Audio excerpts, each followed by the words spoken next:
انی اخلق لکم من الطین کآیت الطیر، میں بناتا ہوں تمہارے لیے مٹی سے مانند پرندے کے، فانفخ فیہ، پس پھونک دیتا ہوں اس میں، فیکون طیرا باذن اللہ، پس وہ اڑنے لگے گا اللہ کے حکم سے۔ عیسیٰ علیہ السلام جب تشریف لائے معجزات دکھانے لگے، ایک عجیب سا معجزہ دکھایا، مٹی لے کر کے اس سے ایک پرندے کی شکل بنائی اور پھر کچھ دم کر کے اس میں چوف کیا، چھوڑا، وہ اڑنے لگا اور اوپر جا کے الٹا لٹک گیا۔ الٹا لٹک گیا پشتو میں کہتے ہیں خاپے رکھ، اردو میں کہتے ہیں چمگادڑ، فارسی میں کہتے ہیں شپر رکھ، اور عربی میں کہتے ہیں خفاش۔ سمجھو بدماش،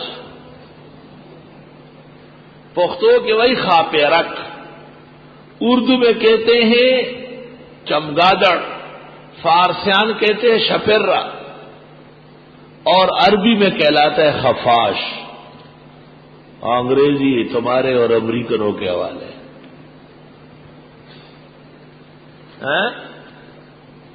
اچھا جی، یہ عجیب پرندہ ہے،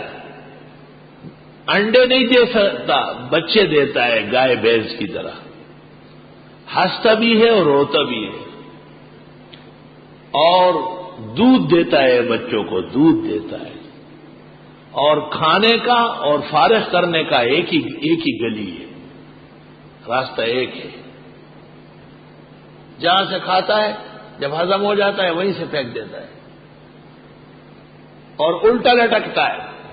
رات کو نکلتا ہے، دن میں نہیں نکل سکتا ہے، کیونکہ کل الطیور تجوشہ، ہر پرندہ اس کا دشمن ہے، کیونکہ یہ مخلوق کا پیدا کرتا ہے۔ توبہ توبہ۔